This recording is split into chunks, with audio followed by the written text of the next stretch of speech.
Student, तो कैसे हैं आप लोग। और आज हम लोग क्लास 10th के एक बहुत ही इम्पोर्टेंट टॉपिक सेक्शन फार्मूला के बारे में डिस्कस करने वाले हैं, जो कि आपके एग्जाम पॉइंट ऑफ व्यू से काफ़ी इम्पोर्टेंट है।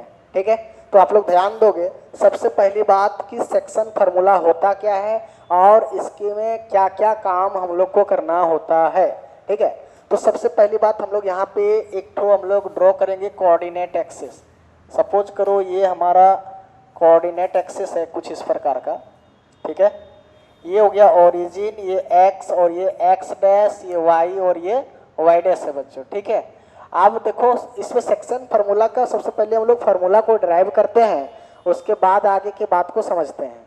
सबसे पहली काम कि सपोज करो कि एक कोई लाइन है ए बी, है ना। ये सपोज करो ए है और ये हमारा बी है।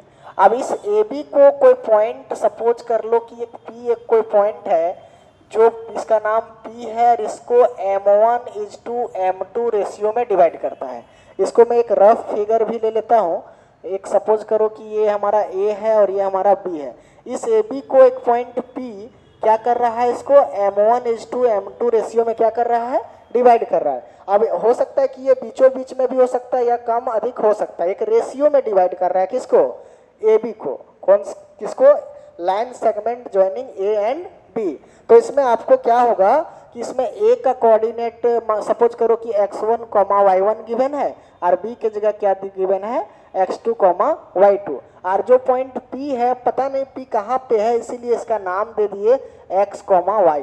ठीक है, तो क्वेश्चन वाले में हमको ए और बी कभी दिया रहेगा और बोलेगा कि ये पॉइंट P निकालो है ना, ये पॉइंट P निकालो जो इस लाइन सेगमेंट ए बी को m:n रेशियो में क्या कर रहा है, डिवाइड कर रहा है ना। तो माने इस पॉइंट का कोऑर्डिनेट हम लोग को जिस फार्मूले से निकालेंगे उसी फार्मूला को हम लोग क्या कहेंगे, सेक्शन फार्मूला कहेंगे। कभी कभी इसका नाम डिवीजन फार्मूला भी होता है। सेक्शन फार्मूला का नाम कभी कभी क्या होता है, डिवीजन फार्मूला भी होता है। अब यहाँ पे हम लोग इसका क्या प्रोसीजर है उसको समझेंगे। तो सपोज करो कि ये पॉइंट हमारा क्या है बच्चों, x1, y1 और ये पॉइंट हमारा क्या था गिवन, x2, y2। और ये जो हम लोग ने मान रखा है इसको मैं x, y मान लिया। ठीक है, यहाँ तक क्लियर है। अगर मैं इसको यहाँ पे ड्रॉ करूंगा तो कुछ इस प्रकार से दिखेगा। इसको मैं क्या बोलूंगा, x1 और ये डिस्टेंस को क्या बोलूंगा, y1। इसी तरह से अगर मैं इसको ड्रॉ करूंगा तो ये सपोज करो L है, ये M है। यहाँ से यहाँ तक का डिस्टेंस ये x1 हो गया। अब यहाँ से यहाँ तक का डिस्टेंस क्या होगा, इसका x कोऑर्डिनेट x है ना, तो ये डिस्टेंस x हो जाएगा और ये डिस्टेंस क्या हो जाएगा, y हो जाएगा। इसी तरह से मैं अगर इसको ड्रॉ करूंगा तो ये हमारा सपोज करो m(n) है ना, और यहाँ से यहाँ का डिस्टेंस कितना होगा बता सकते हैं, इसका x2 हो जाएगा ना। x कोऑर्डिनेट क्या है, x2 है, तो मैं यहाँ पे x2 लिखूंगा। ये डिस्टेंस हमारा क्या हो गया, x2 हो गया। और ये डिस्टेंस यहाँ से यहाँ तक का डिस्टेंस क्या होगा, बोलो y2 हो जाएगा ना। क्या हो जाएगा, y2। ये डिस्टेंस क्या होगा, y2 होगा। अगर मैं इसको मिला दूं, ऐसे मिला दूं, इसका नाम PQ दे दूं और यहाँ से इसको मिला दूं, इसका नाम क्या दे दूं, PQR, और इसको यहाँ से यहाँ मिला दूं तो इसका नाम क्या हो जाएगा, S होगा कि नहीं, बोलो। हाँ, अब ये यहाँ से यहाँ तक का डिस्टेंस पूछूंगा, यहाँ से यहाँ तक का डिस्टेंस पूछूंगा तो कितना होगा, बोलो जी। ये डिस्टेंस एक क्यू डिस्टेंस कितना हो जाएगा, ए से क्यू तक का डिस्टेंस कितना हो जाएगा। देखो यहाँ OM का डिस्टेंस x है ना, और ये डिस्टेंस x है, तो ये वाला डिस्टेंस हमारा AQ है। तो कितना होगा AQ, बोलो। पूरा कितना है, x है। x में से क्या माइनस किया जाएगा, x1 माइनस किया जाएगा ना, तो ये कितना हो जाएगा, x माइनस x1। ठीक है, अब ये डिस्टेंस बताओ, ये डिस्टेंस कितना होगा, x2 minus x, x2 minus x। तो इसका मतलब ये भी कितना हो जाएगा, x2 माइनस x होगा कि नहीं। ये पूरा कितना है, ये पूरा y है और ये हमारा y1 है, तो ये वाला डिस्टेंस कितना हो जाएगा, y2 minus y minus y1 होगा ना। ठीक है जी, और ये पूरा y2 है और यहाँ से यहाँ हमारा y है, तो ये डिस्टेंस कितना बच जाएगा, y2 माइनस y बचेगा कि नहीं। ठीक है जी, आप देखोगे एक ट्रायंगल ये वाला और ये वाला ट्रायंगल दोनों क्या सिमिलर है, दोनों ट्रायंगल सिमिलर है या नहीं? कैसे सिमिलर है? क्योंकि सर ये 90 डिग्री है और ये भी 90 डिग्री है, और चूंकि ये दोनों लाइन, तीनों लाइन आपस में पैरेलल है, तो ये जो एंगल बन रहा है और ये वाला जो एंगल बन रहा होगा वो कैसा एंगल होगा? कोरस्पॉन्डिंग एंगल होगा कि नहीं? तो डबल ए से क्या हो जाएगा? सिमिलर हो जाएगा। डबल ए से क्या हो जाएगा? सिमिलर। तो इसका मतलब हम कह सकते हैं कि ट्रायंगल कौन कौन सा, ए पी क्यू ना, या ए क्यू पी है ना, ए क्यू पी सिमिलर क्या हो जाएगा? ट्रायंगल कौन सा? पी पी एस बी है ना, पी एस बी। कैसे? डबल ए सिमिलरिटी क्राइटेरिया से, है ना। समझ में आ रहा है सबको? अब समझना, अगर ये सिमिलर हो जाता है तो उसके करस्पॉन्डिंग साइड्स जो रेशियो होते हैं वो क्या होते हैं? इक्वल होते हैं। होते हैं कि नहीं होते हैं? जब दो ट्रायंगल आपस में क्या हो जाए? सिमिलर हो जाए, तो उसके करस्पॉन्डिंग साइड का जो रेशियो होता है वो क्या होता है? इक्वल होता है। तो मैं कह सकता हूँ कि इस साइड का ए क्यू है ना, मैंने पहले ट्रायंगल का ए क्यू, पहले ट्रायंगल का ए क्यू दूसरे ट्रायंगल के किसके बराबर होगा? पी एस के बराबर होगा। और दूसरे ट्रायंगल में ये क्यू पी है ना, क्यू पी अपॉन किसके बराबर होगा? एस बी के बराबर होगा। और फिर पहले ट्रायंगल का ये ए पी किसके बराबर होगा? पी बी के, है ना। ए पी किसके बराबर हो जाएगा? पी बी के। तीनों बराबर होंगे कि नहीं होंगे? होंगे ना। इसका मतलब ए क्यू का वैल्यू कितना है जी? x माइनस x1 है सर। ए क्यू का वैल्यू कितना है? x minus x1।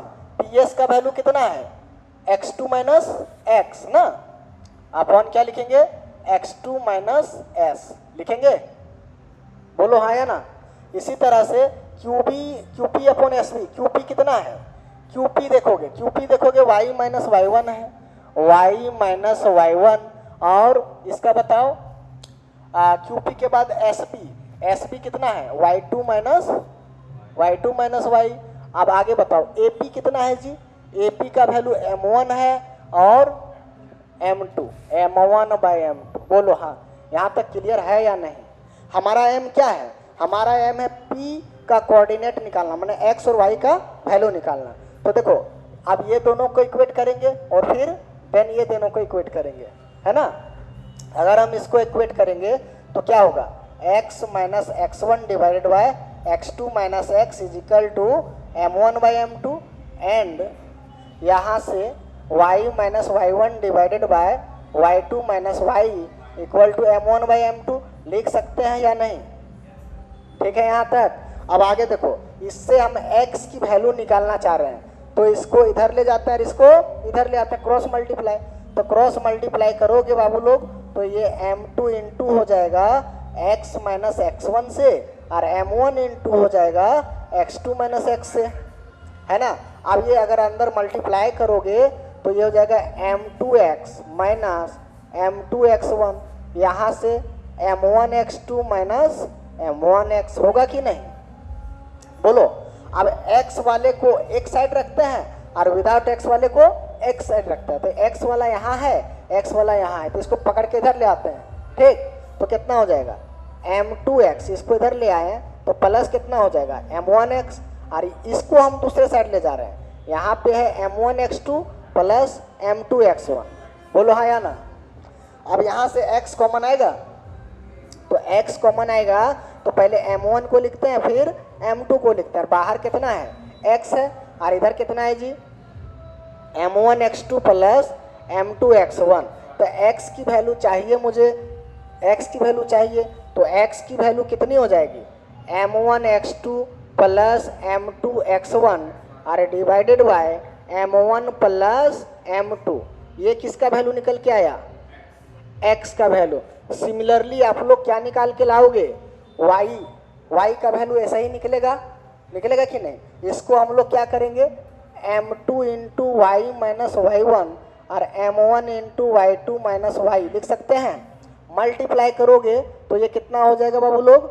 m2y minus m2y1 और m1y2 माइनस m1y होगा या नहीं? आप देखो y वाले को एक साइड, विदाउट y को एक साइड, इसको इधर ले आओ। तो m2y plus m1y is equal to m1y2 plus m2y1 लिख सकते हैं कि नहीं? यहाँ से कॉमन क्या आएगा? y कॉमन आएगा कि नहीं?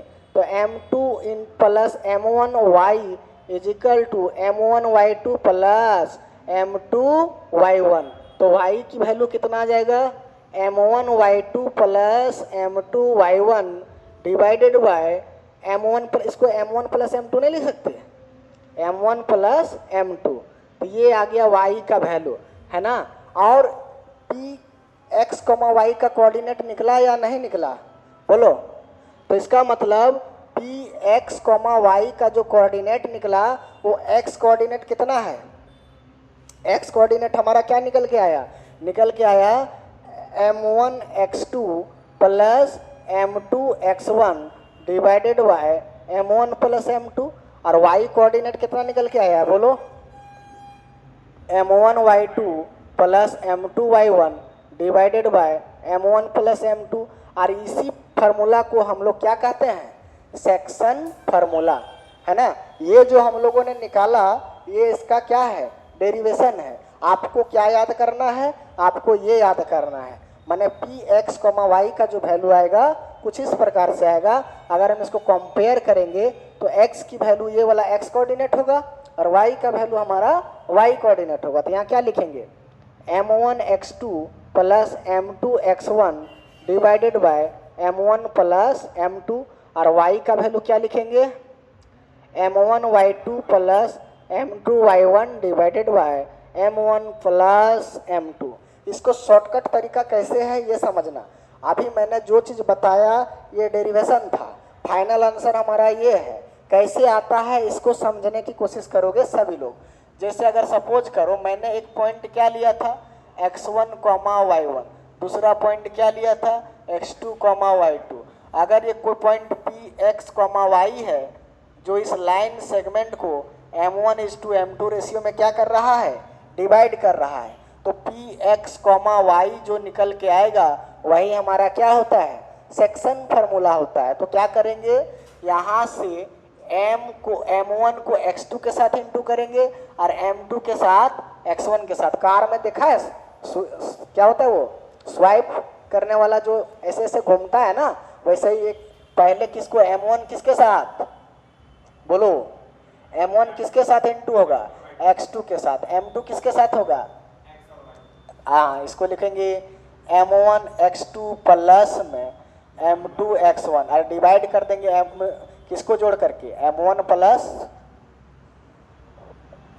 m2 को। और दूसरा में क्या लिखोगे? बोलो। इसी तरह से m1 किसके साथ जाएगा? y2 के साथ जाएगा। m1 किसके साथ गया? y2 के साथ गया। और m2 किसके साथ आएगा? y1 के साथ आएगा, है ना। तो m2 y1 divided bye m1 plus m2। तो क्या यही फार्मूला है कि अलग है? याद रहेगा? याद रहेगा या नहीं रहेगा? अब देखो एक क्वेश्चन अगर हम लोग समझेंगे तो ये पूरा तरीके से क्लियर हो जाएगा। इसको सबसे पहले आप लोग राइट डाउन करो, मेन वो चीज़ है ना। अगर ये समझ में आ गया तो काम हो जाएगा, ठीक है।